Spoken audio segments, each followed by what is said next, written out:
recording has started so that I will start.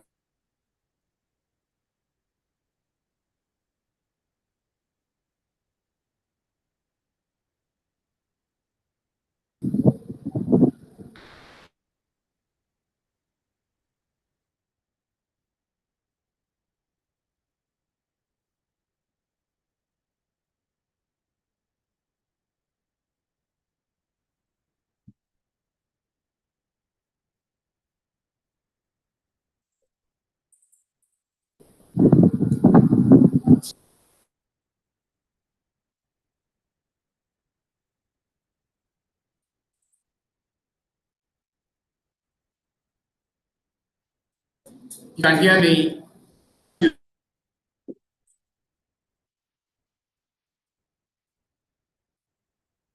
To digital asset.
Oh my God.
Hello, good morning, everyone.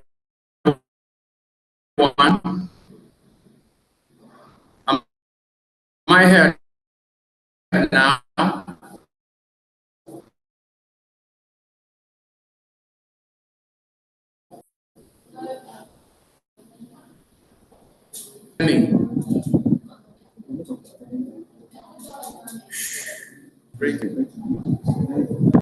Good morning. All right. Okay. Can you hear me, Mrs. Paloma? Can you hear me? Yes, I can hear you loud and clear. Oh, thank God. Thank God. All right. I think we should start now. Good morning, everyone who has joined this digital space. You're welcome to the Digital Asset World, a program designed by Diaspora Digital Media in concert with Digital Assets Management Academy, based in Abuja, an institution devoted to the training of, of individuals in the art and science of digital assets. So, the program is to impart the knowledge and the use of digital assets.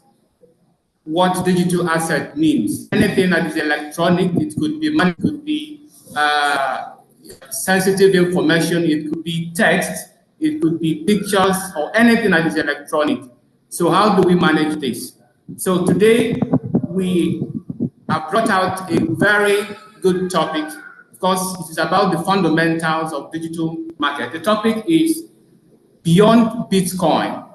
Beyond Bitcoin, the evolution of digital asset management in the blockchain and AI era. Let me take that again. Beyond Bitcoin, the evolution of digital asset management in the blockchain and AI era. Now, to do justice to this topic, we have invited experts, 3 guests who are experts in this field. First person to talk is Mr. Moses Obaje. We have Mr. Moses Obaje. If you are here, please indicate you are here. Mr. Moses Obaje, you are welcome. Thank you, Mr. Tochukwu. I'm here. Happy to be with you this morning. All right. All right. Thank you very much. We also have Mr. Akin Afoloyan. You are also welcome.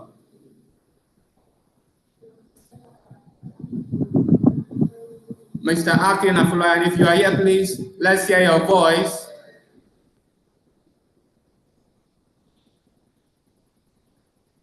All right. I think either he's here or maybe he has not connected properly. Then the last person is Mrs. Chifra Polama. I hope I am getting your name correctly, ma. Chifra Poloma. Poloma, okay. Yes. I got it correctly. Thank God. You're welcome to the program. Yeah, it's all right. I'm honored to be here this morning. Okay, thank you very much. My name is Tochukwu Raphael Ogwabaka. I will be primary host of this program. Of course, it will be co-hosted with 1 or 2 persons. I have Ibrahim Umawase. Ibrahim, you are welcome. Thank you once again, Mr. All right. Okay. So let's start first of all. Let me start with Mr. Moses Obaje. This is the first segment, or should I say the first conversation that we shall be having on a weekly basis. So there are so many of us who do not understand the concept of blockchain and all that. It sounds Greek to several. So we would like to start with the fundamentals.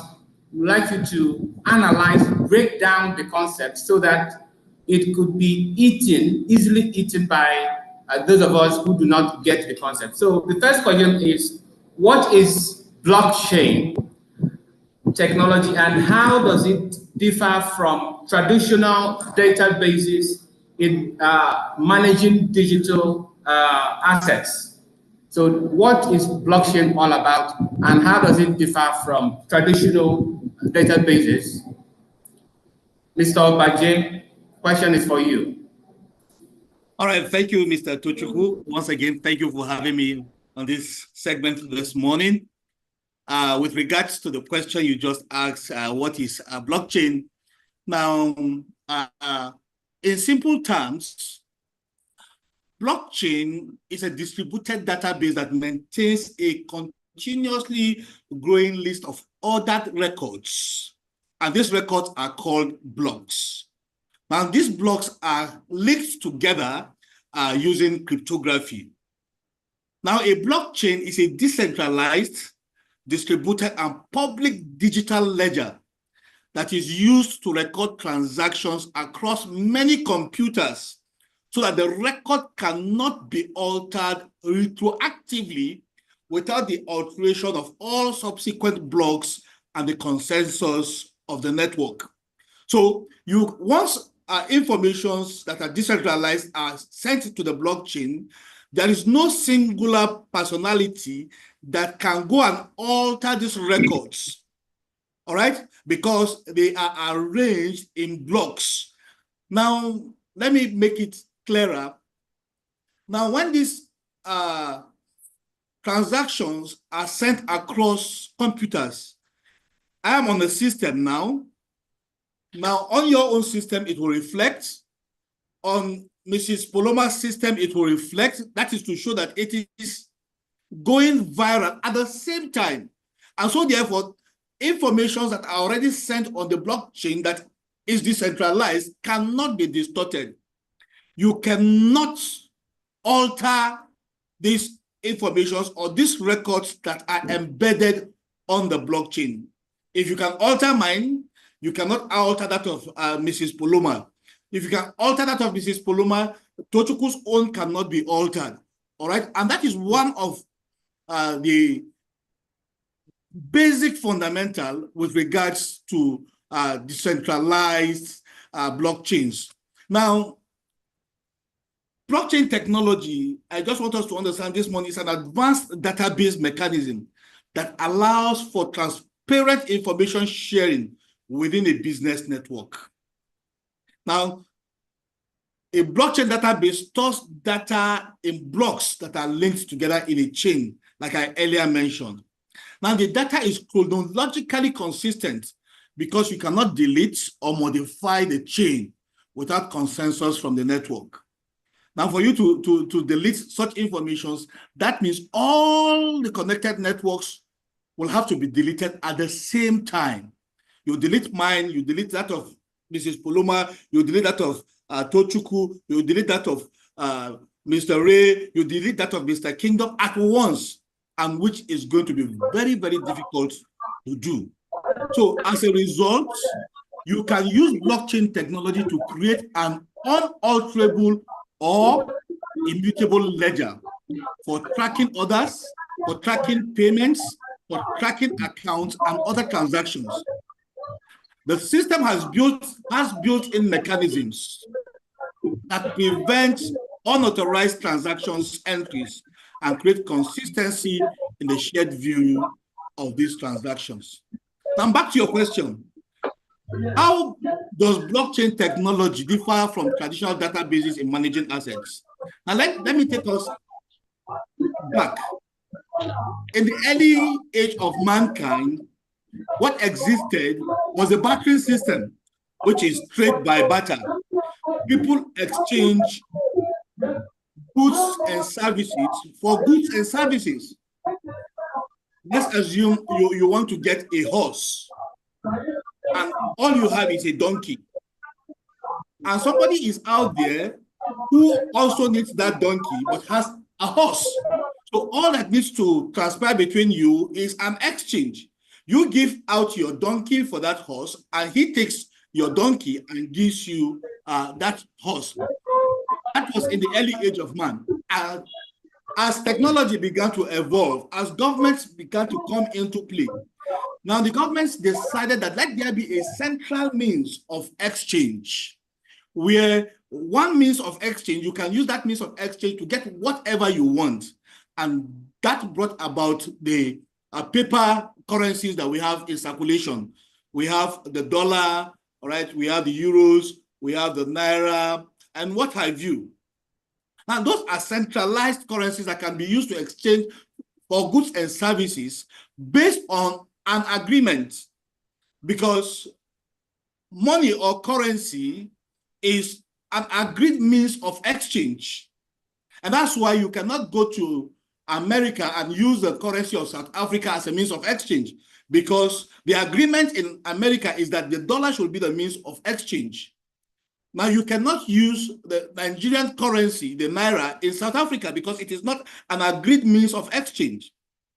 And because of that, there are a lot of challenges that have come into play because of this means of exchanges.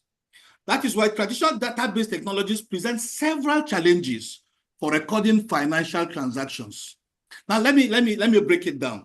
Now, for instance, consider the sale of a property or a sale of an estate. Once money is exchanged, ownership of that property is transferred to the buyer. Now, individually, both the buyer and the seller can record the monetary transactions, but neither source can be trusted. I repeat, every one of them, yes, they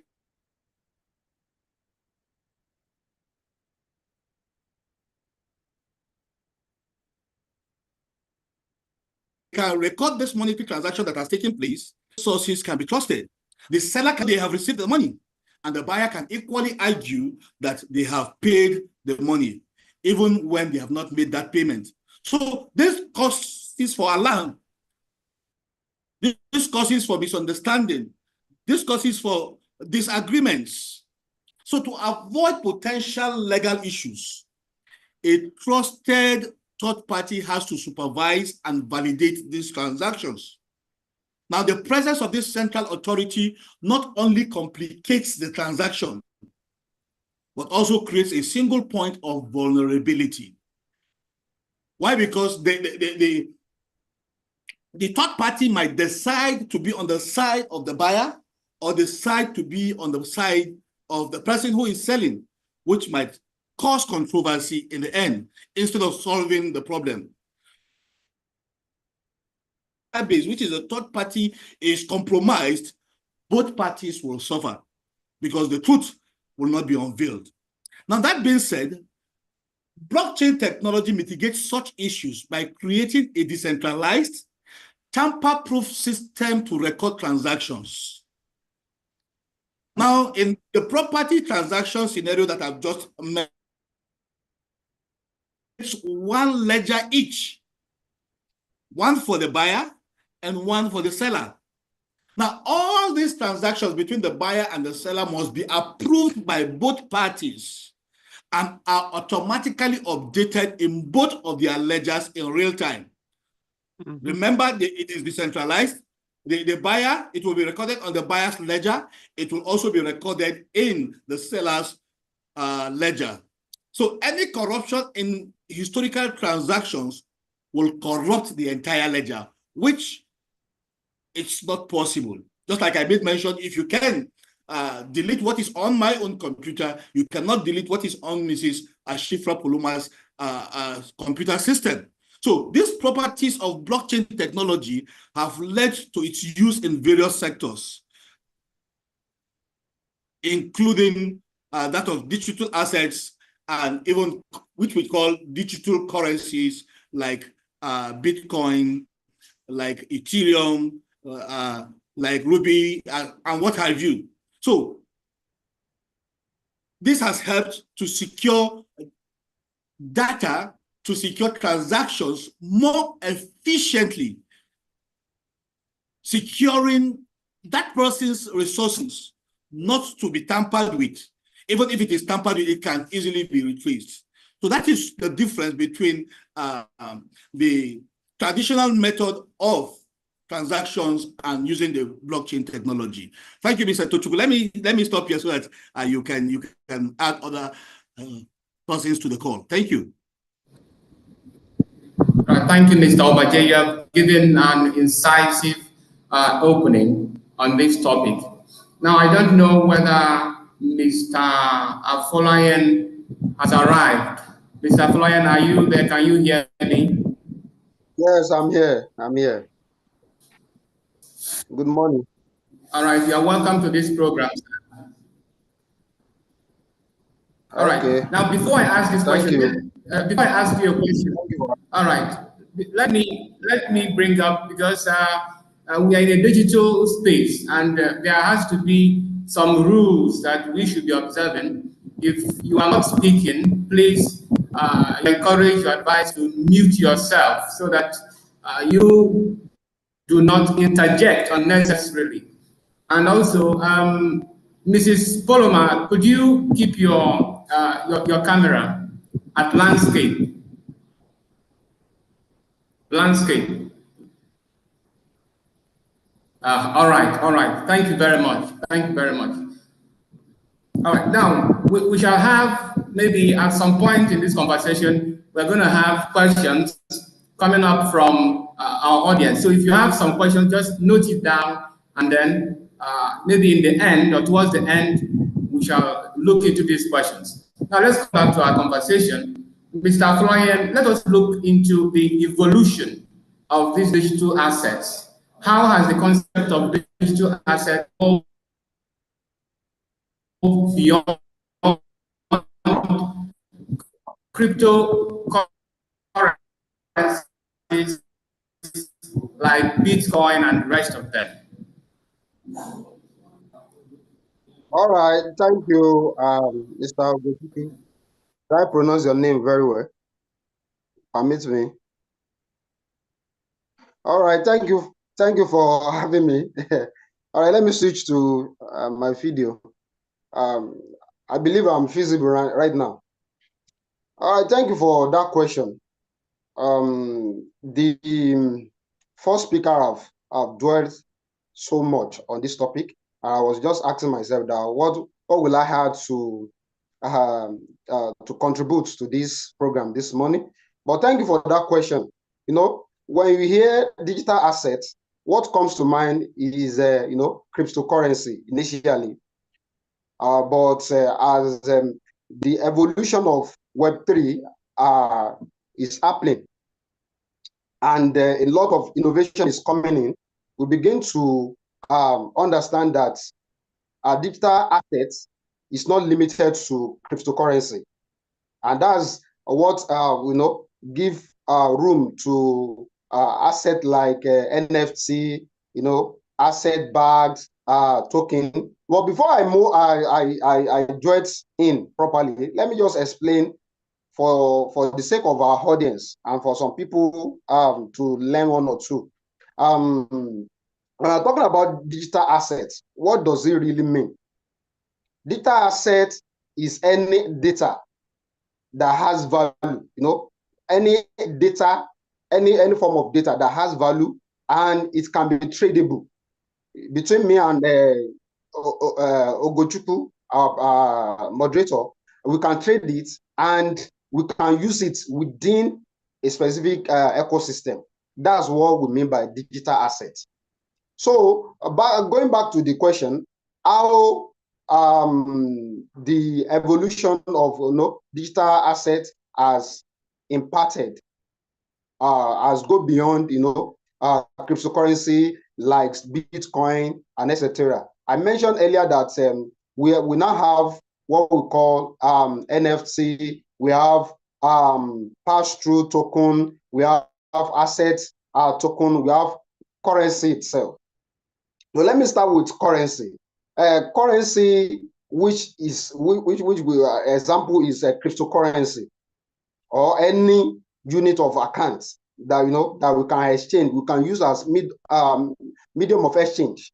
Take for instance, I want to buy the pen you are holding. I will transfer a set of data in form of currency to your wallet, and you send me that pen. That's a means of exchange. A means of exchange has occurred. There is another form of token that we call asset-backed token. This token enable hardware assets to be owned, like equity, debts, real estate, as mentioned by Moses Obaje. This token allow us to own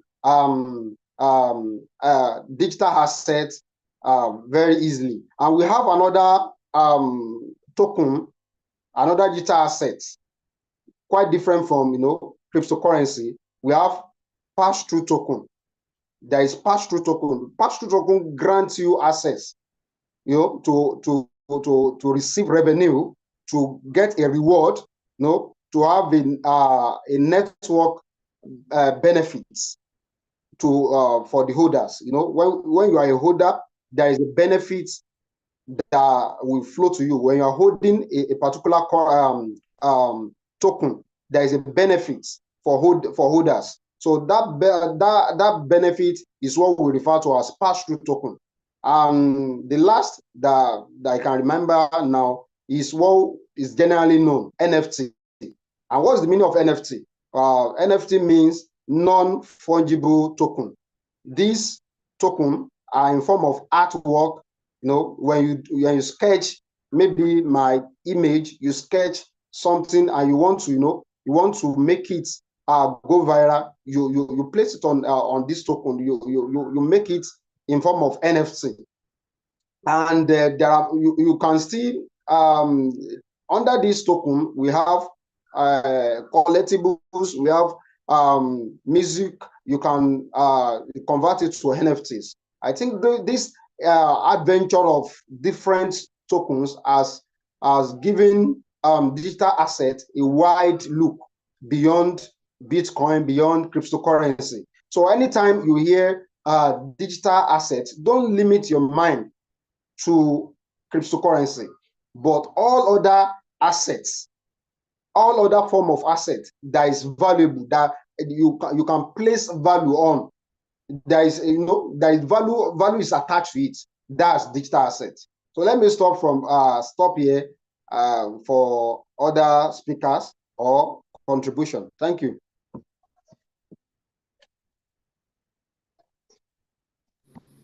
Thank you very much, Mr. Afolayan. Now, let me give the floor to my co-anchor, Mr. Ibrahim Umawasa, to continue with the question.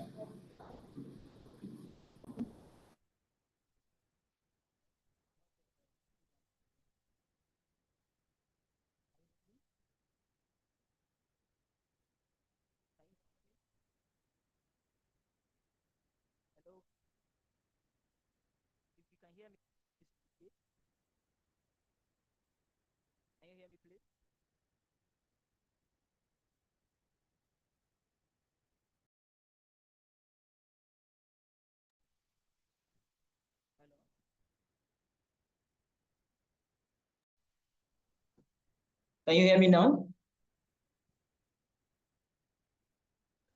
Loud and clear. We can hear you. We can hear you. So, once again, I'm Ibrahim Umar Wasi. And honestly speaking, they say follow who no road. And the two speakers has basically nailed everything, and we learn a lot. We are going to the third question, and I hope our digital mommy is ready. This is Paloma. Are you with us?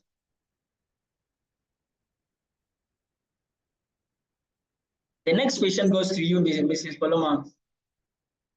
In what ways is blockchain technology transforming the landscape of asset ownership and management? As our first speaker, the digital chief himself, Mr. Moses, said in the earlier days of humanity, assets ownership was based on bartering system, and the conventional system we use today in management is the banking system. So how does blockchain transform the landscape of Axel is going to transform the landscape of assets ownership and management?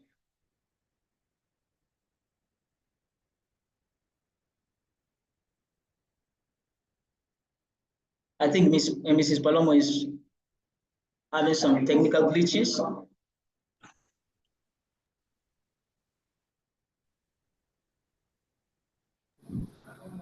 Mrs. Paloma, can you?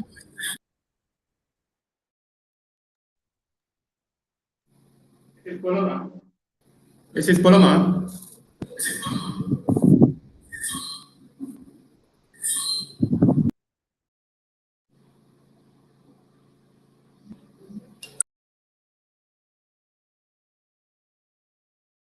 So I think we'll just move to the next question, and this question is directed to the digital chief himself, Mr. Moses.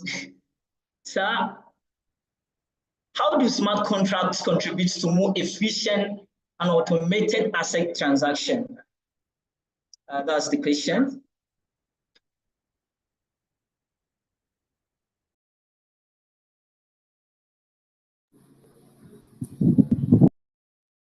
Remind him that he's muted.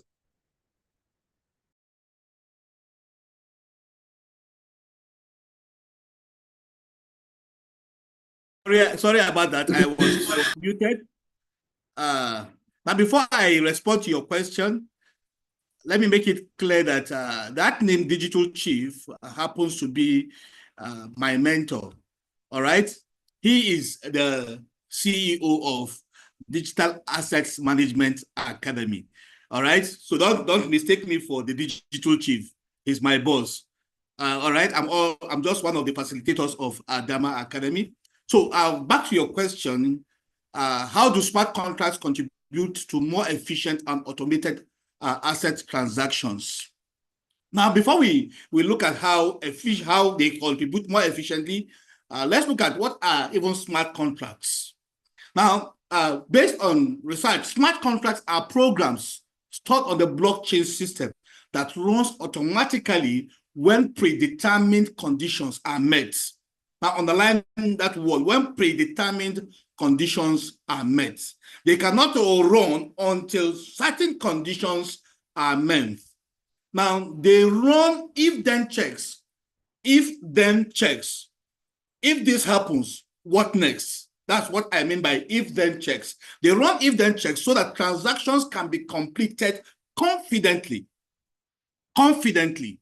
Now, let me give you an example. Now, let's assume I have a logistics company. Now, that logistics company has smart contracts. And what does that smart contract do? That smart contract automatically makes payments once goods have arrived at the port. Remember, I said predetermined conditions. There is nothing that will make this smart contract to make payment other than the arrival of goods at the port. That is the predetermined conditions. Once that condition is met, the smart contract is triggered to make payments. All right? That is the predetermined condition. Now, there are a lot of companies that today they operate on smart contracts. Now, let me just give you another simple example. When you are using a prepaid meter for power consumption, electrical power consumption, when you load your prepaid meter, light comes on and you see very good reflection. Now, it will continue to run because there is the predetermined condition for it to stop running has not been met. At the point whereby the units of the power you've loaded into your meter reaches zero, reaches zero, that is to say a predetermined condition is now met and it will trigger the light to shut down.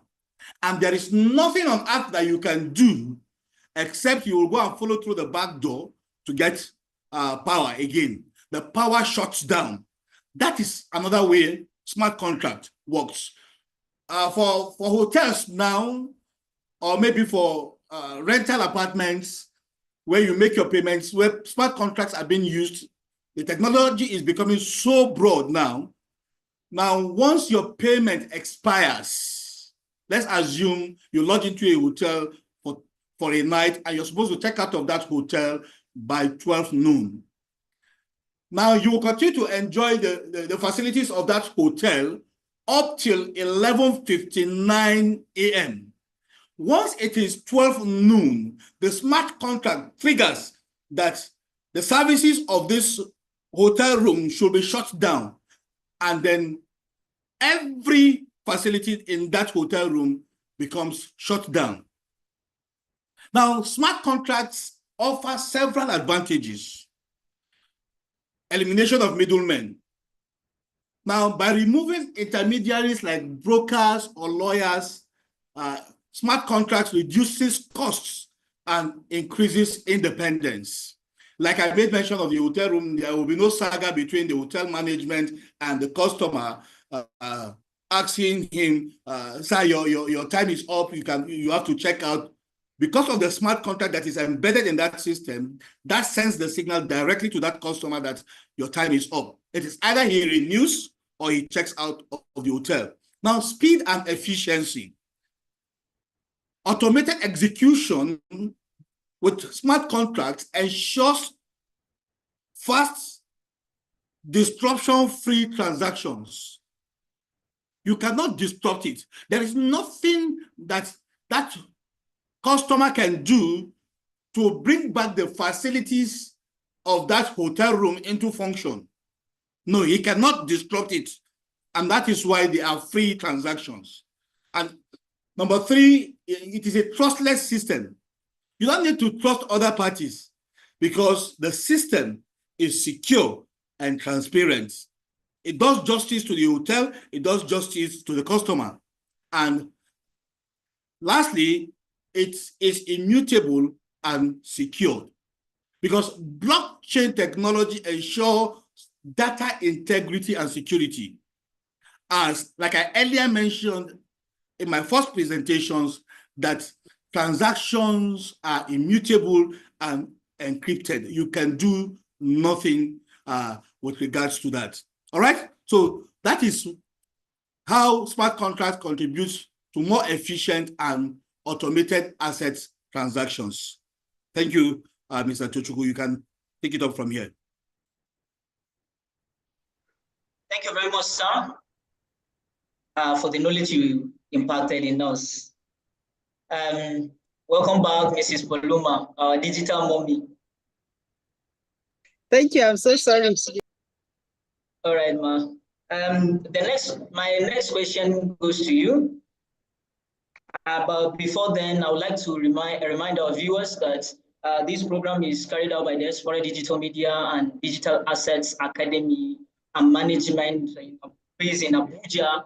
So rush to Digital Assets Management Academy in Abuja, register, because I am thinking now maybe I'll go and register. And again, Diaspora Digital Media Cohort 5 is on the horizon. You can register. You can check us on our website. So my question goes, in what ways is blockchain technology transforming the landscape of assets ownership and management? And going by what Mr. Moses said previously, he let us understand that assets ownership in the first evolution of mankind, it was based on battering system, and to the current evolution and management in the conventional way, most of the time we depend on the banking system in assets management. So we want to know how blockchain technology is going to transform the access management, access ownership and management. Thank you.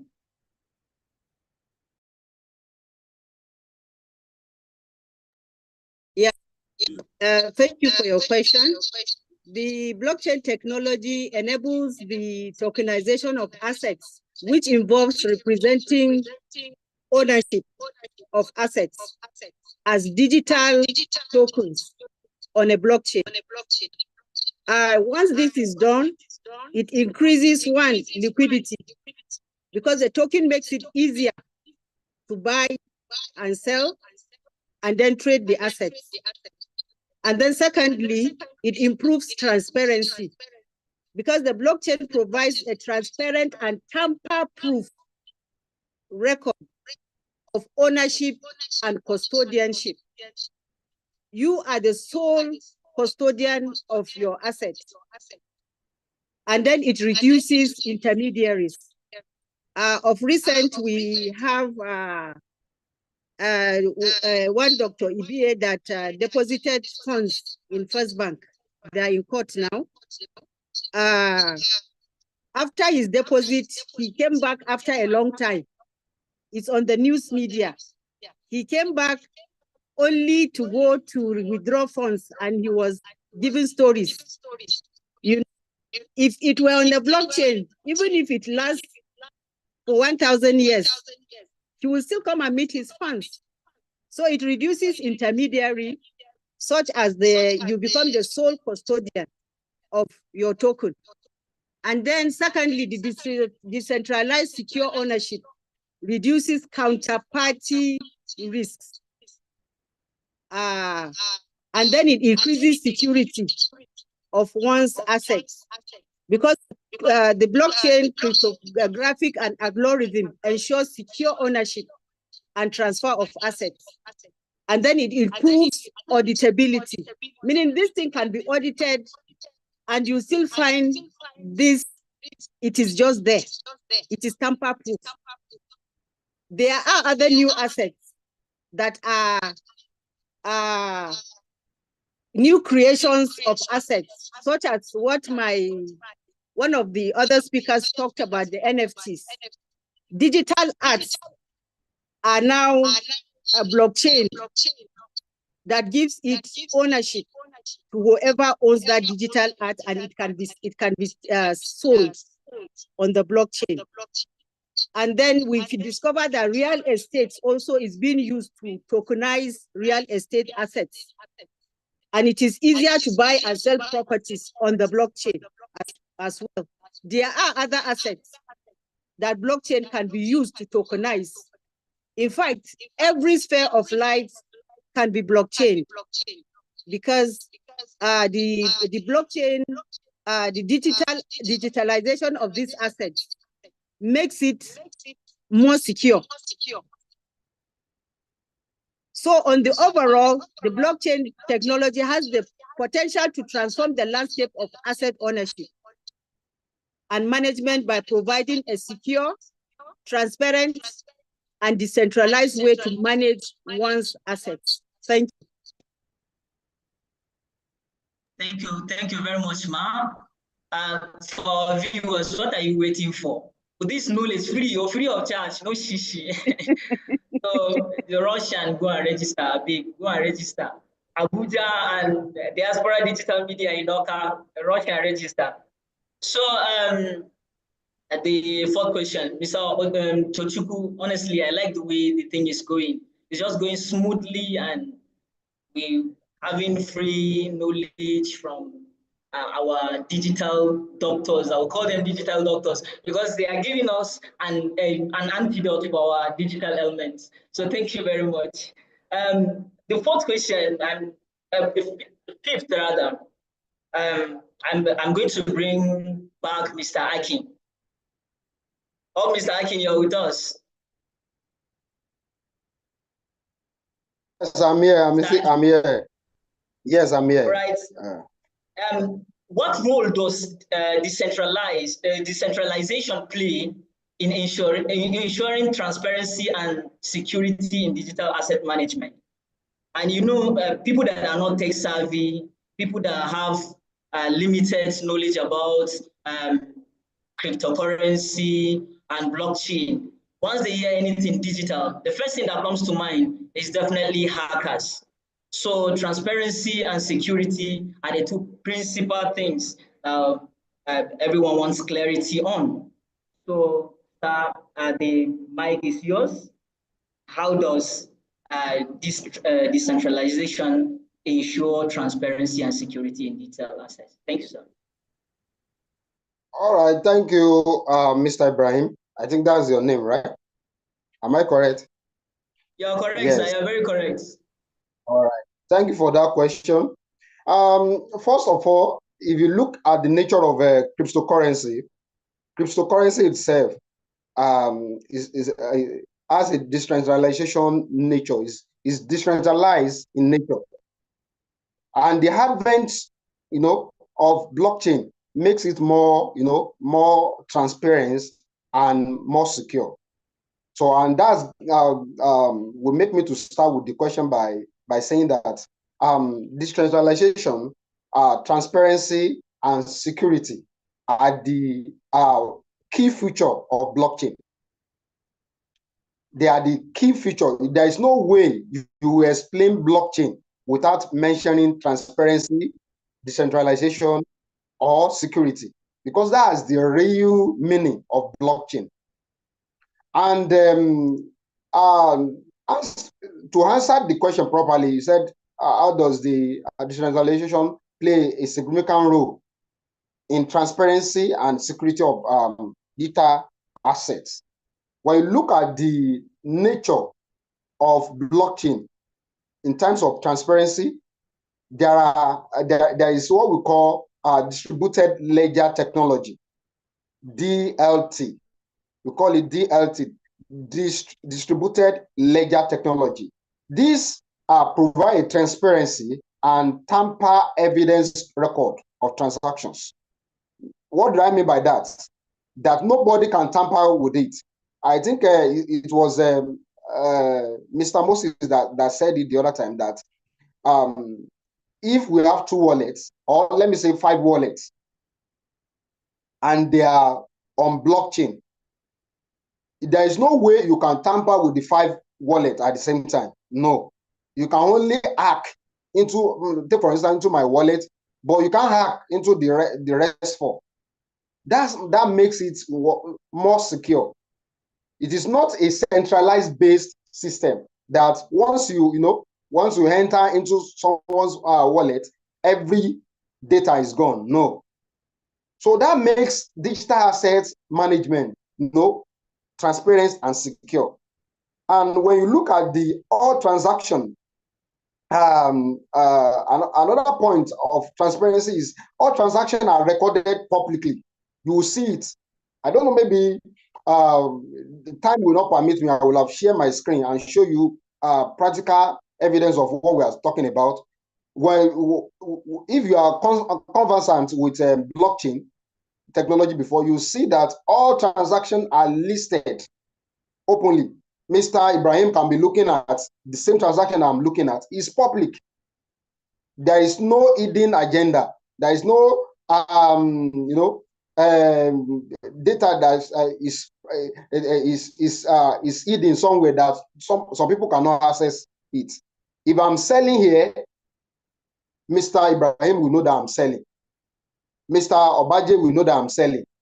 They may not know that that's my wallet, but they will see that this particular wallet are sold and this particular is buying. So the transactions are public. There are transparency. There is no that the developer have sold the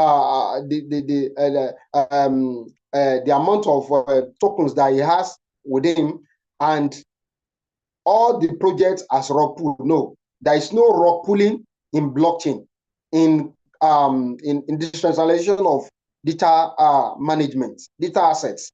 So another thing that I want us to look at is the decentralized networks. The networks, it enables multiple parties to verify, to audit. I have mentioned that, to validate transaction, to validate. Okay, if I take for instance, I want to transfer $10,000 dollars worth of Bitcoin to you. If I said I've transferred it, if you know how to exploit, the Bitcoin scanner, you will go and look at it. Is it actually true that I transferred that 10,000 worth of Bitcoin to you? You will see it. It's an open ledger. You will see that I've actually transferred it. If I didn't transfer it, you say no, you did not transfer it. You will be able to track the transactions. So let me talk, because of our time, let me talk about the security. Okay, even the network, the decentralized nature of the network, as I said, it makes it impossible to hack into these into all others' wallets.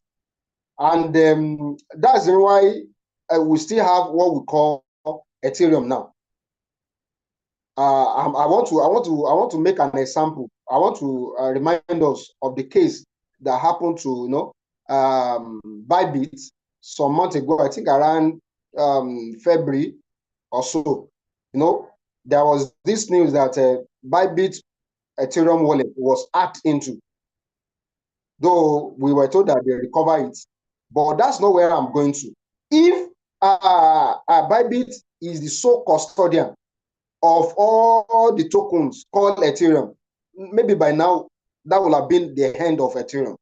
But because Ethereum is deployed on a blockchain, it makes it impossible to hack into Ethereum and make it raw or not existing again. They can only hack into a Bybit wallet. They have their own wallet. I have my own wallet. Everybody all over the world has their Ethereum wallet. So it is impossible to hack into all the Ethereum wallets. So the decentralized networks of digital assets makes it impossible for hackers. What will I say?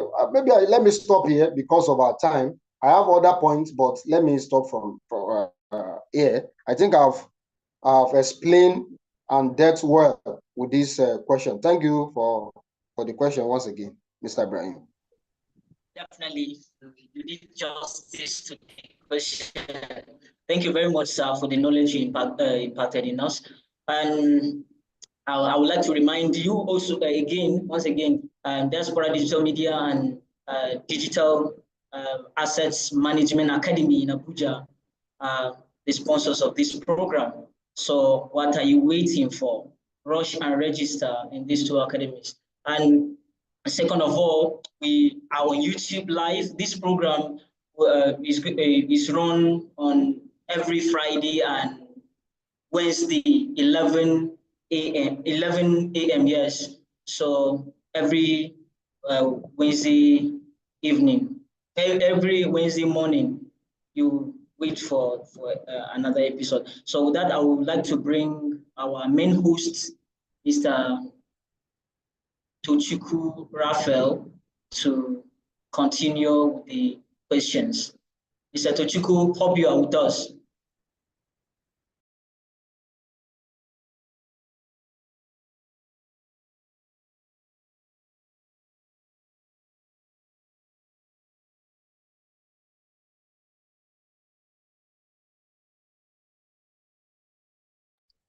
Mr. Tochukwu Raphael, are you with us?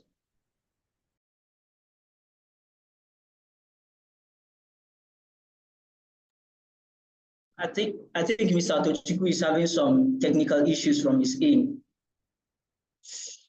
Yeah, I think he's having some issues from his end, so we just continue from where we stop.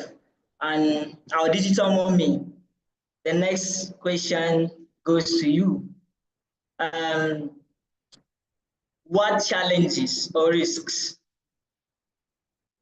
do organizations face when transitioning to blockchain-based asset systems?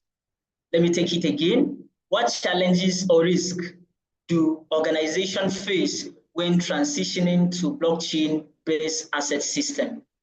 Mrs. Poluma. Thank you. There's no organization that is devoid of challenges and risks but then there are also ways to mitigate these challenges and risks. I will start first of all with the challenges. We'll discover that there are unclear regulations and standards. This can create uncertainty and hinder adoption of a new innovation.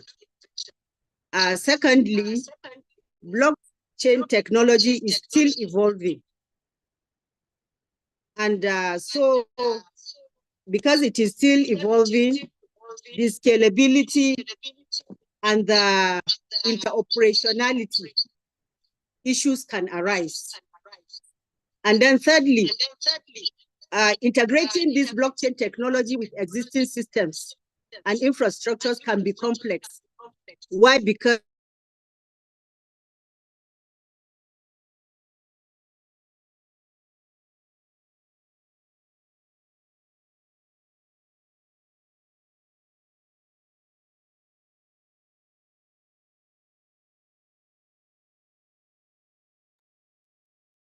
I think Mrs. Paluma is having the same issues that Mr. Tochukwu is having.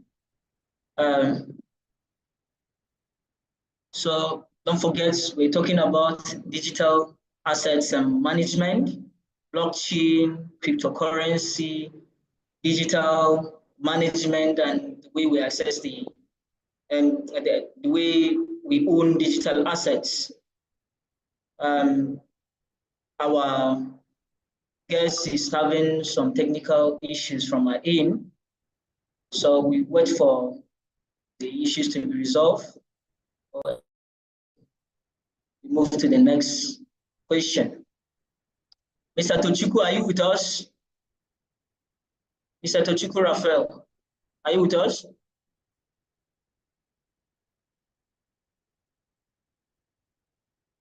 Mr. Tochukwu.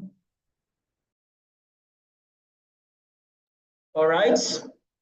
I think we move to the next question. If the technical issues is resolved from my end, then we'll go back to the question she was discussing about. So the last question is goes to Mr. Moses. So you said you are not the digital chief, but to me, you are the digital chief. In fact, the digital Odogu. So, sir, what are some real-world examples of companies or platforms that are leveraging blockchain and AI? I'll take it again. What are some real-world examples of companies or platforms that are leveraging blockchain and AI? Thank you, sir. All right, thank you, Mr. Ibrahim. I wanted Madam Paloma to, okay, I think Madam Paloma just entered the meeting now. I don't know whether you will give her the opportunity to continue before I come into play, because I saw I just stepped into the meeting now. Mr. Ibrahim, if you are with me, please. Yeah, I'm with you. Mrs. Paloma, are you with us? I'm back. Sorry. All right, you can continue. Yeah, like I said earlier, that there are challenges and risks in organizations face when transitioning from blockchain asset systems. We have unclear regulatory regulations and standards can create and even hinder the adoption. Then, like I said earlier before I went off, there are security risks as well associated. Like one of the speakers said earlier, how a wallet was hacked on Bybit. So systems can be vulnerable to hacking and other security risks. And then we have integration with the existing systems that we have. Because for you to migrate from what is normal to you to a new technology, certainly there are some complexities that will arise. And then other risks, I'll talk about the risks. We have blockchain technology can raise concerns about data privacy and confidentiality. Because if you give out your password or your seed phrase to somebody, he can easily get into your account and scoop it without your knowledge. So it is a personal thing and must be kept safe with one. Then smart contracts also can be vulnerable to errors and bugs and other malicious activities as well. Then we have market volatility. Blockchain-based assets can be subject to this volatility because there's, price fluctuations all the time, and it can come within a twinkle of an eye. Then there's lack of standardization. This can lead to compatibility issues, and it can hinder adoption of the blockchain digital assets. But then, even when there are challenges and risks, there are ways that one can mitigate these challenges and risks. I'll mention about 4. 1, there's need for organizations to conduct thorough risk assessments to identify potential challenges and risks. And then secondly, governments and regulatory bodies also as well should develop clear frameworks to govern the use of blockchain technology. And then thirdly, it is good and it is wise to invest in education and training. It is very, very, very, very key. Training for our employees to have the necessary skills and knowledge is very, very key. Lastly, there's need for collaboration with industry partners. It can help organizations to stay up to date and then with best practices in these emerging technologies. So by these challenges and risks, organizations can better navigate and then transition to blockchain-based asset systems and then realize the benefits of these technologies. Thank you. Thank you. I would like to bring back Mr. Tochukwu Raphael for the last question. Right, I appreciate your contributions. Brian, thank you very much. Now, the last question is for Mr. Moses, right? Okay, Mr. Moses, can you give us real-life examples, of companies and organizations who have leveraged, who have, availed themselves of this opportunity in blockchain? All right, thank you, Mr. Tutu. Confirm if I'm loud and clear.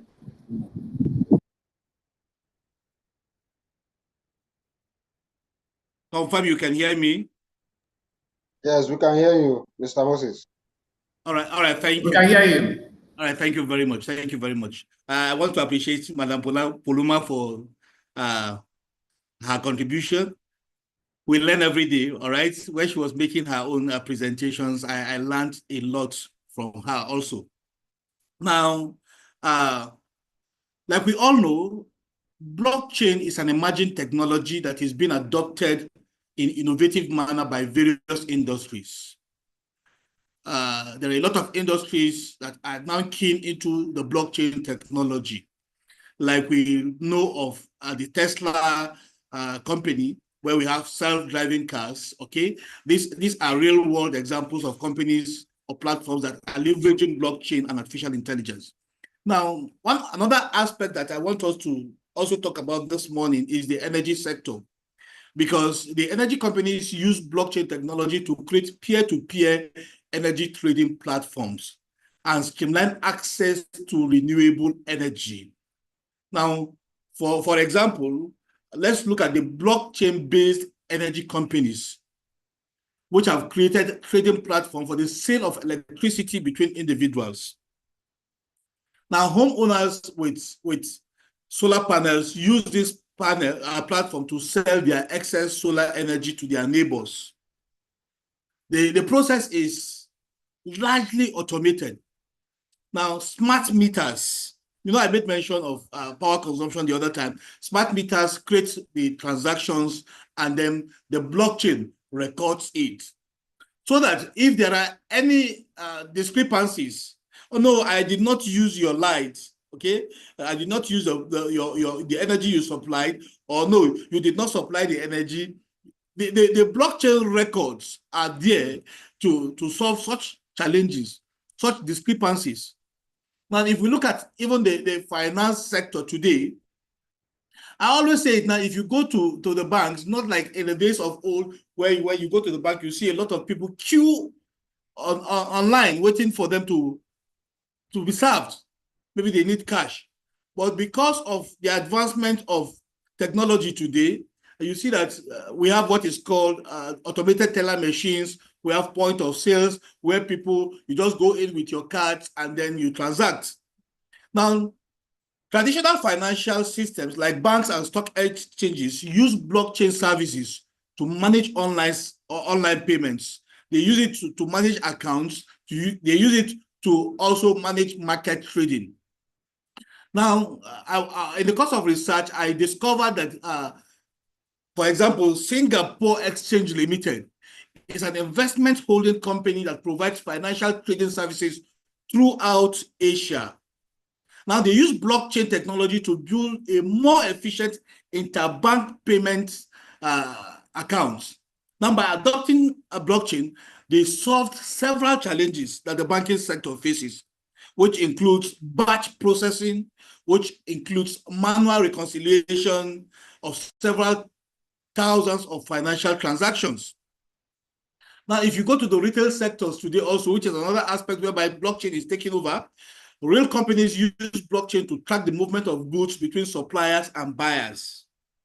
For example, the Amazon retail has filed a patent for a distributed ledger technology system that will use blockchain technology to verify that all goods sold on the platform are authentic, so that producers will not produce something that is fake and then put it on Amazon, on the retail aspect of Amazon for sales, and then people tag it as if Amazon is selling fake items. So Amazon is now going to use the blockchain technology to verify that all these goods that are sold on the platform are authentic.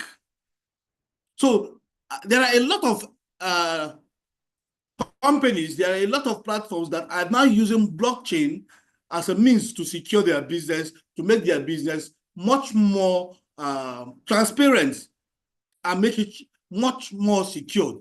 Now, one aspect that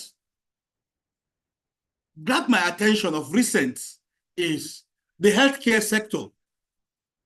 I was asking myself, what does healthcare have to do with blockchain technology and artificial intelligence? And though it might seem unlikely, but I just want us to know this afternoon that artificial intelligence in healthcare is already changing the way we humans interact with medical providers, because it has what we call the big data analysis capability. All right, it helps to identify diseases more quickly and accurately, and it helps to speed up and streamline drug discovery and even monitor patients through what is called virtual nursing assistance.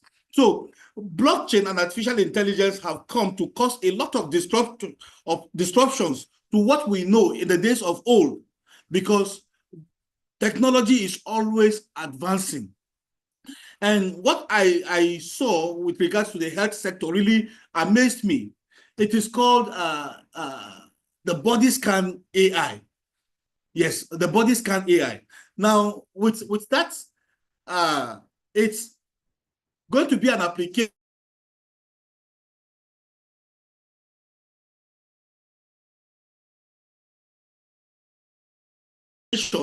that is still under development, that all right, sorry for that. That is an application that will be deployed on Android and iOS devices once the development is completed. And what will that application be used for? Now, users can now undergo body scans using specialized artificial intelligence technologies that analyze their health data. Now, these scans will include metrics such as body composition, muscle mass, fat percentage, posture, skin health, and even detect early signs of diseases like cancer, like diabetes, like heart failures. And these scans are processed by this body scan AI's intelligent algorithm, which provides personalized health insights and also give recommendations so that you can improve your overall health wellness. But what shocked me the most was that as I was going through this study, I said, then what does it have to do with blockchain technology? I discovered that the body scan AI is going to leverage blockchain technology to store health data, securely.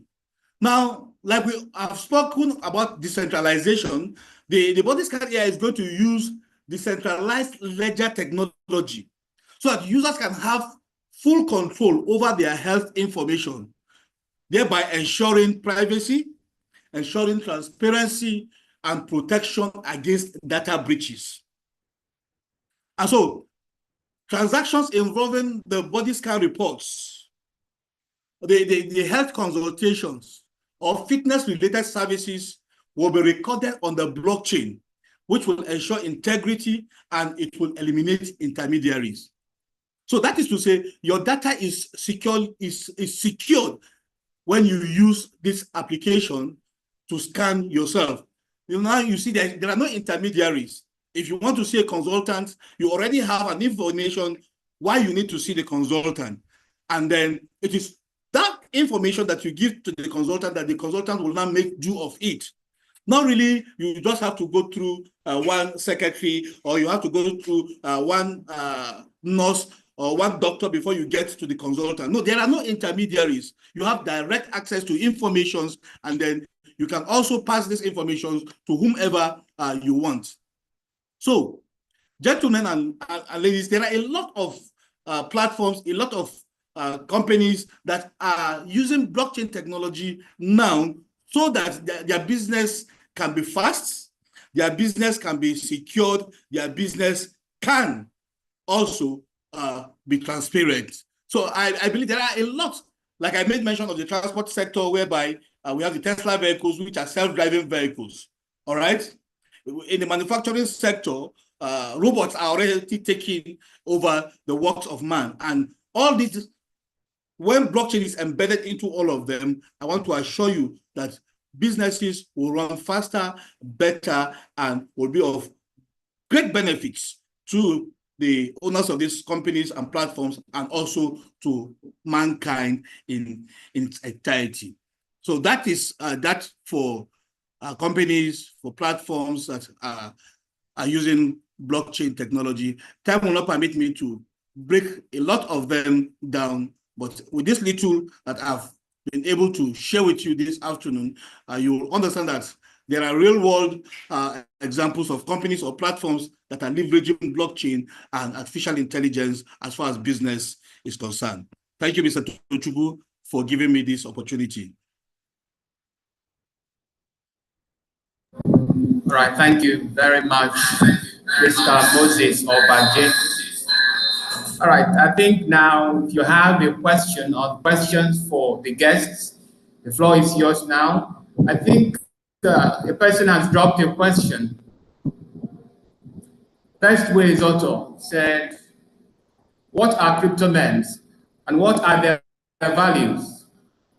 The same person asked again, you said blockchain is public. Anybody can see what is in there. how then can your health data be protected? So among the three guests, who can attempt these questions? Mr. Moses. All right, thank you. All right. Yeah. Thank you, Mr. Tochukwu. Before Mr. Moses come up, let me just try and say something about the question. Talking about memes, some people call it meme coin. Some people call it shit coin. That's another name. You can call it shit coin. Meme coin, as the name implies, when we say memes, they are the tokens that that are created for jokes. When you say any memes on internet, it's meant for fun, entertainment.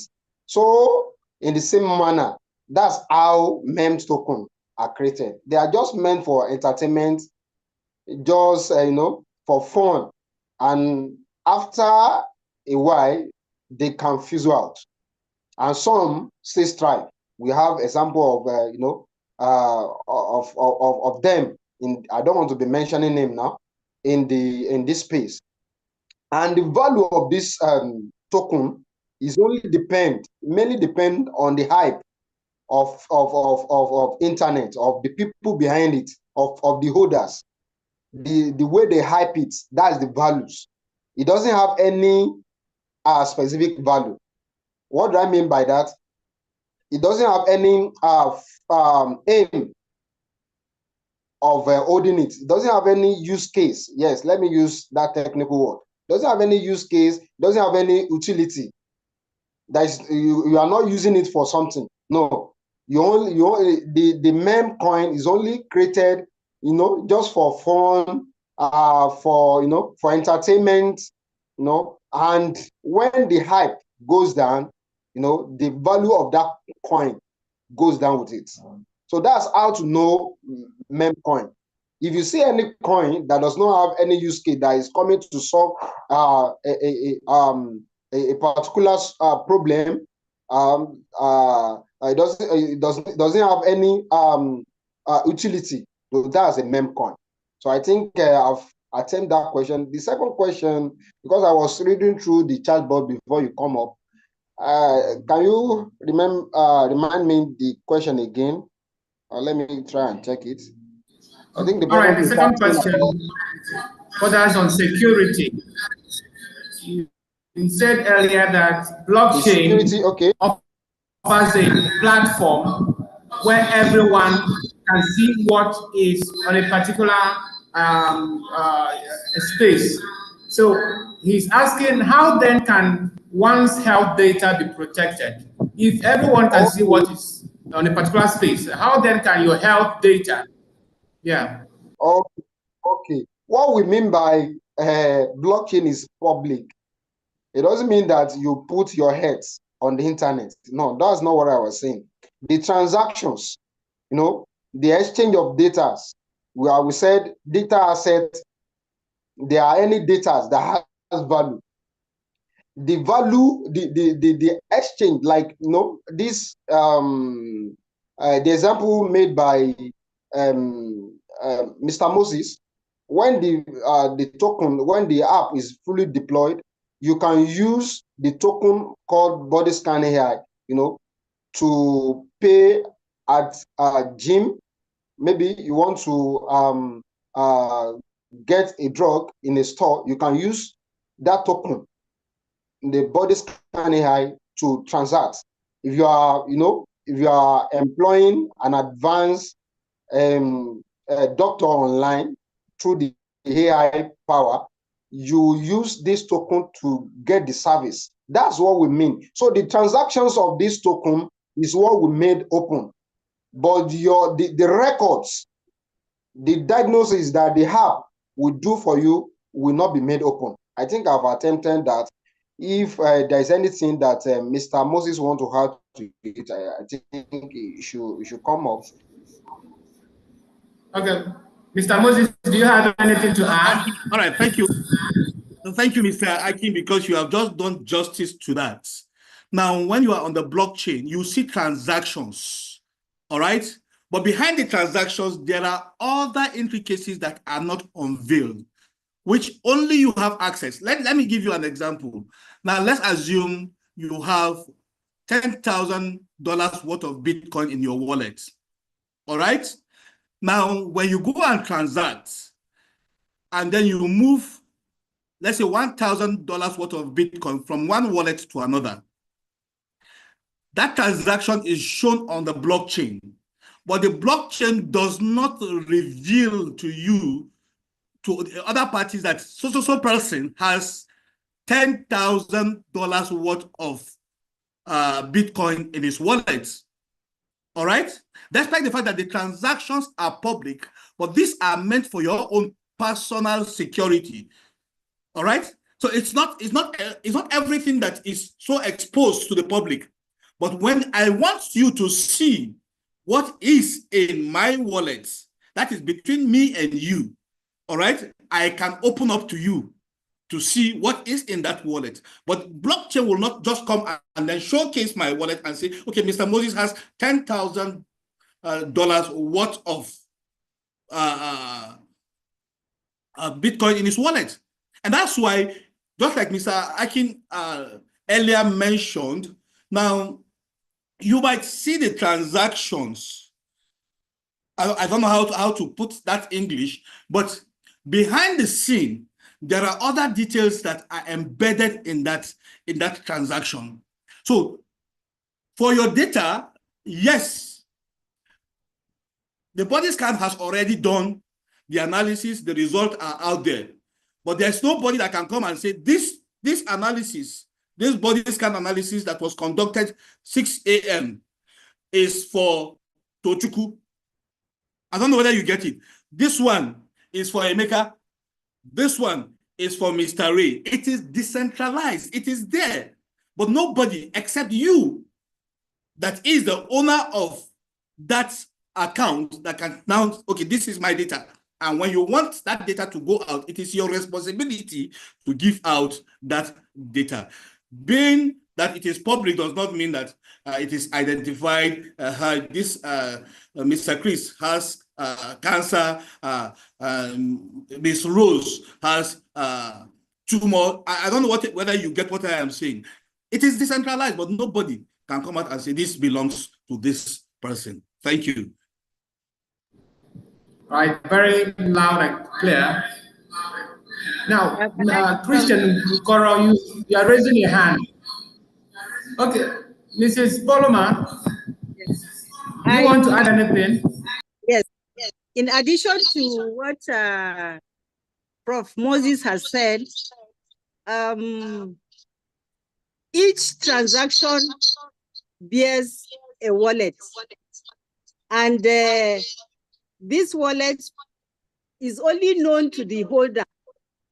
So it is like there's some element, even as much as it is decentralized, it is anonymous. Your name is not tagged to it.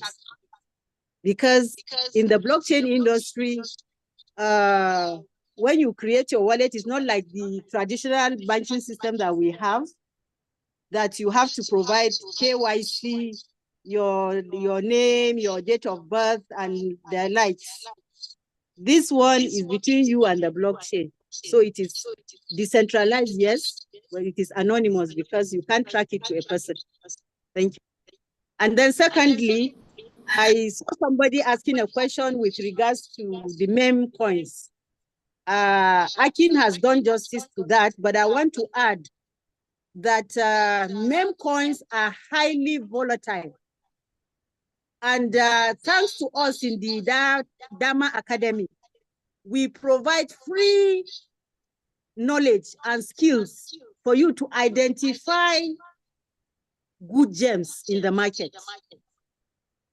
So it's like an invitation for whoever it is that threw that question to kindly join the Dharma Academy so that you not fall a prey of these, what we call shit coins. Yes, some people make money out of shit coins, but then they are highly, highly volatile. these shitcoins are driven by influencers, by a name. For example, not quite long, Trump coin came. It rose within an hour to over $70 per coin, and then dropped significantly. It is now less than $7. Thank you. All right. May I call upon Christian Koro to give a contribution or a question? Christian. Thank you very much. Thank you very much, Mr. Christian Nkoro speaking here. I want to direct my question to Mr. Moses Obaje. During his presentation, he mentioned body scan AI. I want to ask maybe a kind of 3 aligning questions together. I don't know whether it falls within the ambit of this presentation, but if it does not, please oblige me to ask this question. Number 1, what is body scan AI? He mentioned that it has to do with health. That's number 1. Number 2, if I have to use body scan AI to scan my body, then he mentioned about tokenization of the body scan AI. What does he mean? If he can go into nitty-gritty to explain it further. And number 3, how can I access this body scan AI as an individual? Because I'm interested. I think I spoke to somebody yesterday who was telling me that the mother is sick and he wants something, blah, blah, blah. And hearing this thing today about body scan AI, I can also sell the idea to the person who knows what this body scan AI can do in future when the app is fully launched, according to Moses. I'm a complete novice of this body scan AI. Please help me to understand it, and how can I access this body scan AI? What benefit can I gain from it, both health-wise and monetization? Thank you. All right, your question is taken. Mr. Obaje. All right. Thank you, Mr. Christian. Thank you, Mr. Tuchuku, for this opportunity. Now, I made mention of the body scan AI, of which is based on personal research. Whatever I say, I will also advise you to do your own research. All right. That being said, now the body scan AI is going to be an Android and also iOS application for medical diagnosis. All right. It's an advanced artificially intelligent powered with high definition algorithm that is designed to run on Android and iOS. And what is it expected to do? It is to analyze and interpret full body scans so that for early detection and diagnosis of a wide range of medical conditions. Underline that word, wide range, because at the moment we have applications on our phones that can take blood pressure, that can take body temperature, that can take blood sugar. But this application, when fully deployed, is going to scan a wide range of medical conditions. Now, it is going to utilize what is called the state-of-the-art machine learning algorithm and computer vision. Now, the system will process high-resolution imaging data such as X-rays, MRIs, CT scans, ultrasounds, so as to identify abnormalities like tumors, like fractures, organ malfunctions, and other health pathologies. All right? Now, that being said, you made mention of how you can access the body scan AI. All right? Based on research, that's why I said go and do your own research. Accessing the body scan AI when fully deployed, it's required of you that you will have a little of what is called the Scan AI token. All right, the Scan AI token in your wallet for you to access the functionality of this application. Now, the Scan AI token is what is called the digital currency. All right, so you need some little quantity of this token in your wallet for the functionalities of this application to come upfront for you to access them when the application is fully deployed into the marketplace. So that is how you can access the body scan AI. So it is through, when the app is deployed, you download the app and also get a little of the scan AI token, which is the digital currency that is attached to the application for it to function normally on your device. I don't know whether I've answered Mr. Christian. What's your third question, please? I know you talked about 3 things, and I've answered 2. What's the third question? I did not. Thank you very much. The third question is, I think I seem to get what you are saying, but I was saying since it has to do with tokenization or a kind of cryptocurrency, can it be monetized? Can it be monetized? Why I'm still waiting for the app to come to be fully deployed? Can I buy the token and still hold the token in case tomorrow it appreciates? Because since I'm waiting for the app, and I can also be waiting for the appreciation of the tokenization of body scan AI. I don't know if it is possible. I'm complete novice. That's why I'm asking this question. All right, talking about tokenization, yes, body scan AI is already tokenized, and like I said, go and do your own research. Based on my own research, it is already in the marketplace. The token is already in the marketplace, and that token is built on the Solana network. All right, it's built on the Solana network. So go and do your own research. It's already in the marketplace. It's already on sale. So that means, because if without value, then it is of no use. All right. The token has its own value already. That's why it is called a digital asset. So go and make your own research. It is already, like I said, in the market, and it's built on the Solana network. All you can do, all I will advise you is you can get to do more research as far as the body scan AI token is concerned. And then from there, you can get further information on how you can get the tokens for yourself, since you say you want to buy and keep. All right, that can also be done. But like I said, do your own research. Thank you very much. All right. Thank you very much. Please, I encourage that you make questions and answers snappy because of time. May I call upon David Anechukwu to give his question? All right, thank you very much. And I doff my cap to all the contributors on this platform this morning or afternoon, wherever it's afternoon now. I want to thank you for all the quality contributions I've gotten from each and every one of you. My question is simple, 2 of them, very quick. The first one is there any, for those of you who are at the heart of this ecosystem of whatever, digital, whatever, is there any hope?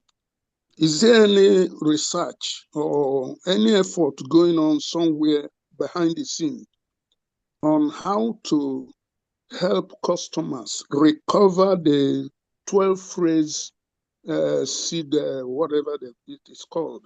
Because I've been told that there is no way anybody can recover it when it is lost. But I was thinking that in process of time, there may be hope for that can be private for the person that lost it. That's question number 1. Question number 2 is on the meme coin that have been mentioned, that meme, or is it shit coin or whatever it's called. I was listening to the answer, but what I wanted to ask is, is there, because let me just let you know why I'm asking this question. I was there when the mini coin of Elon Musk, it was later traced to him. It's called Doge coin. At that very time, everybody was saying it's just fun. It's just, it doesn't mean anything. It's just fun. But I'm sorry to say, not sorry, I'm glad to say that somebody forced me to buy in. I didn't know anything about coin at that very time. He even cheated me, took the money that he took from me, bought it. Later, I found out that he did not give me up to half of it. He took the other half or more. So, but what I'm saying is that meme coin then, today, is still making a wave. Later, I'm even hearing that Elon Musk is, who is the owner of this driverless car, is behind it and is trying to make it bigger. The question to allow you answer is, when I see any meme coin, how do I detect whether it will, just like that of Elon Musk? Because I got 1 point something million then, despite the cheating, that guy cheated me. So how do I detect which meme coin has or is going to have potential in future? I think I can stop here. You know where I'm trying to push to. All right. Anyone from the guests? All right, thank you for that question. Now, for the seed phrase recovery, I want to come out with my full chest to tell you, till this date, there is no technology that is out that you can use to recover seed phrase. That is why even any wallet you are creating, there is that clause, all right? There is that caveat that says, if you lost your seed phrase, it can never be recovered. And so I will urge you that make sure you keep your seed phrase just the way you hold onto any of your assets, all right? Be it maybe your ATM pin, right? Because you know when you miss your ATM pin or you give out your ATM pin, your funds can be siphoned. So also with seed phrase, do not misplace your seed phrase. Do not give your seed phrase to anybody, because once you do that, you are gullible to your funds or your assets being lost and lost forever. So that is that for the seed phrase recovery. Now with the issue of the meme coin, Dogecoin, yes. Now there are meme coins that are doing well or that will do well if you are knowledgeable enough to detect them. All right. Now, the Dogecoin you are talking about, yes, it had a strong community behind it that promoted it, took it to greater heights. And thereby, when Elon Musk came into play, as we speak, utility is being built around Dogecoin. Utility is being built around Dogecoin. But at the initial stage, Dogecoin never had utility. All it had was a community backing that promoted it to get to where it is. And how you can get to understand utility coins or meme coins that will do well, that is one of the knowledge that this academy offers. I think Madam Poloma outrightly stated it, all right? Come to Dama Academy where you will get full-fledged knowledge on how to spot gems, all right, that are authentic, that are futuristic, and that will give you better dividends at the end of the journey. That knowledge is very, very open in Dama Academy. With this little contribution, I don't know whether any of the guests also have anything to add to what I've just said. Thank you. Thank you. Thank you, Mr. Moses. Let me just ask the. Right. Can you hear me? Yes. Can I go on? Sound and clear. All right, thank you, Mr. Moses. Mr. Moses, I've said the most important thing about those questions. But let me just add this as the way, or my own contribution rather on the questions. The seed phrase, also somehow you will see it as recovery phrase, and the platform that uses password. When you lose your password, there is always a button that will say forgot password that you can click, and your password will come back to you. Exactly. Those two are the difference is what we are talking about now. The one that is using seed phrase is purely decentralized. Okay. And what do we mean by that? Maybe I should recap that. Decentralized, that means there is no central authority at the back end that can help you to recover any data that you lose. There is no one interfering into your own assets.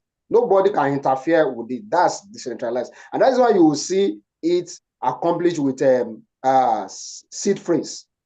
But if it is now centralized, you'll now be hearing something like what is it called? Passcode, password, something like that. So that if you lose your password, you can quickly do what? Press forget password. And the person at the back end, which is the central authority, who can help you to do what? To find your way back, to reset your password. So I don't think if a centralized platform like blockchain will not bring an innovation that once you lose your secret phrase, you cannot find it. No. If something like that is coming in, that means there is nothing like decentralization or blockchain again. Thank you. Are you getting it now? So that settled that one. Talking about meme coin, they've said if you want to know want to gain knowledge on how to how to know meme coin that will perform. But for us, let me say in Dam Academy, we don't even you don't see us advocating for meme coin. But if you want to know, we teach the knowledge for free. If you want to know how to distinguish meme coin and other coin, or you want to know meme coin that will perform, you just come to our academy. We always have I think we have 3 times. We do 3 times training in a week: Monday, Wednesdays, and Friday. So just come. I don't let me waste our time. Let me just stop there. That is what we call community takeover. So let me stop there. Come to the academy, you learn better. Super. Thank you, Mr.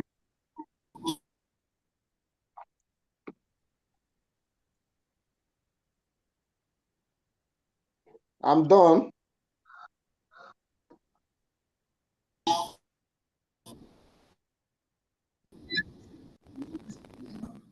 Let me call upon Mr. All right, Mr. Paul Eloba, you can speak. Mr. Lomba. Okay, thank you very much. Just a quick one. I just want to explain something quickly. Just a quick one. Somebody asked a question concerning. Can you hear me? Sound and clear. Okay. Somebody asked a question concerning. It raised a concern concerning blockchain being public. So if its health data is being captured, will it be made public? So from my research concerning that project that from which he asked that question about this kind of AI, when you download that, from what they say, if you download it, it will be an interaction between your phone and the blockchain. So when you scan your body without your phone, the record is in your own wallet, not on blockchain. What blockchain records is transactions. Let's say when a token is being transacted, when you transact with a token, but it doesn't blockchain, that public ledger is a ledger that captures data in terms of numbers. Yeah. So it will not show what you personally scanned that is in your own software that you downloaded in your gadget. From the way I understand it. Thank you very much. Then concerning Dama Academy, yeah, we in Dama Academy, we run classes, free classes, Mondays, Wednesdays, Fridays, 8 p.m. free. So any person who wants to enroll, I don't know, the host, how can they contact us in case they want to enroll on our online free training, free classes? Thank you.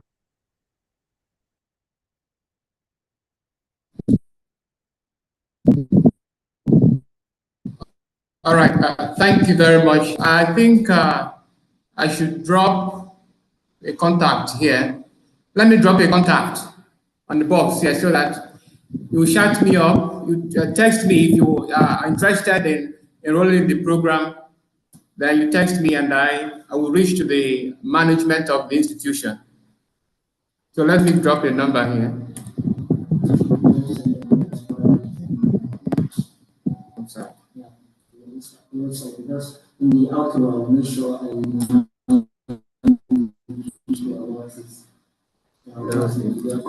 referring to the text.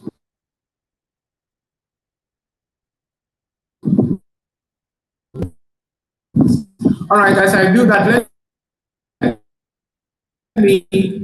thank you, gentlemen. Thank you, Mr. Akin Afloyan, Mr. Moses. Thank you all for giving, very informative, just the tip of the iceberg. In our next program, in our next episode, we're going to be listening to more conversations based on the same title, but with different topics. We're going to be listening to experts speak on this matter. So remember that this program is anchored by DDM concept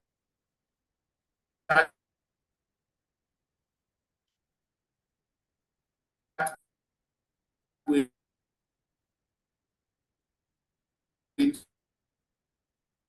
Dama Digital Asset Management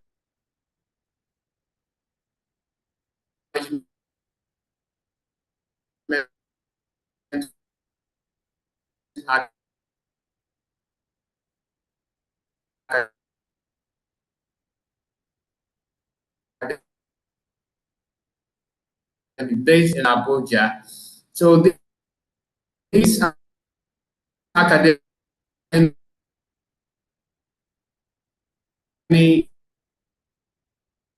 is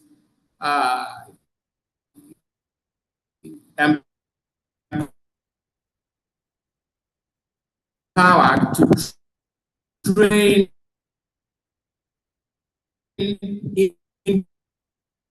individuals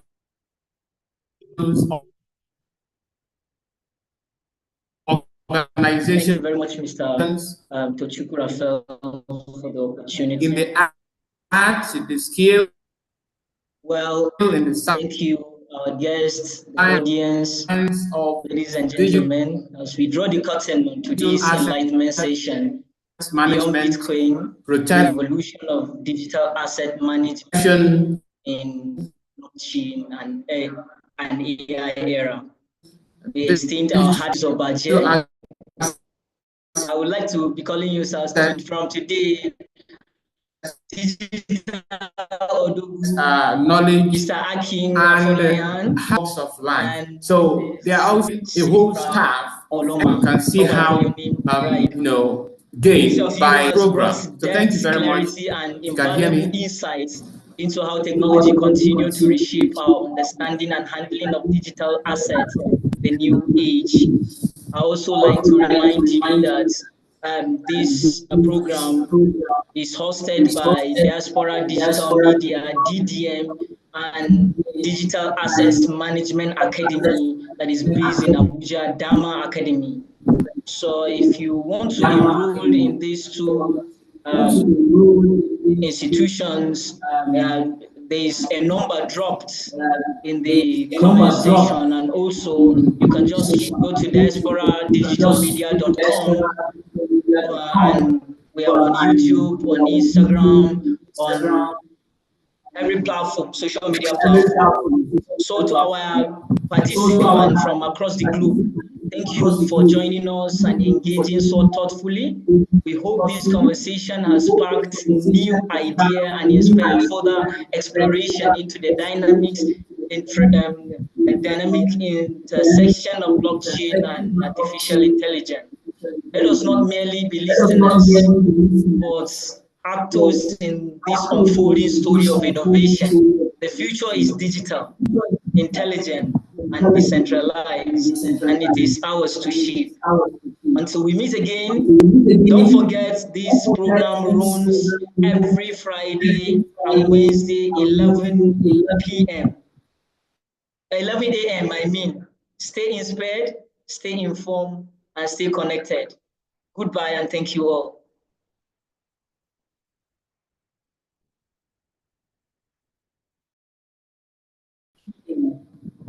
I love you.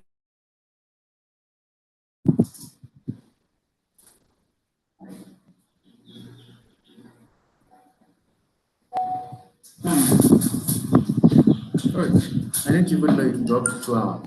And if you're discussing the topic that people are interested in, people reach 61 points. Yes. Yeah, this is blockchain. Especially share. 10 minutes to the program, I share it.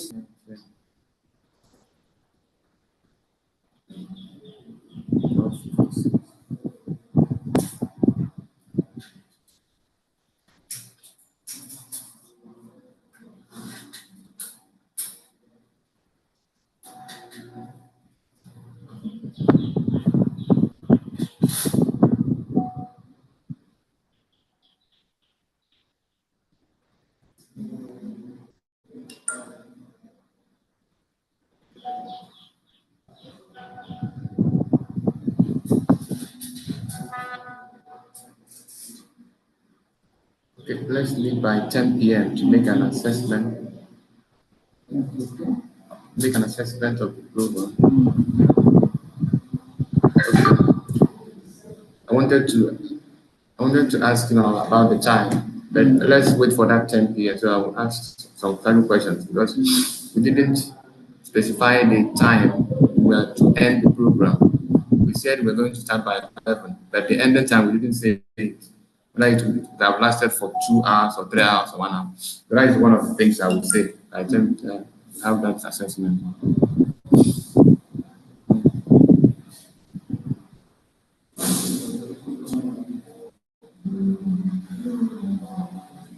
Blockchain.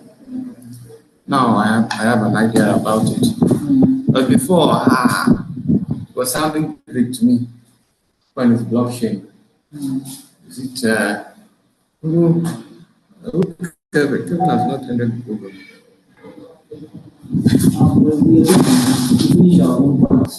Let me ask him to end it.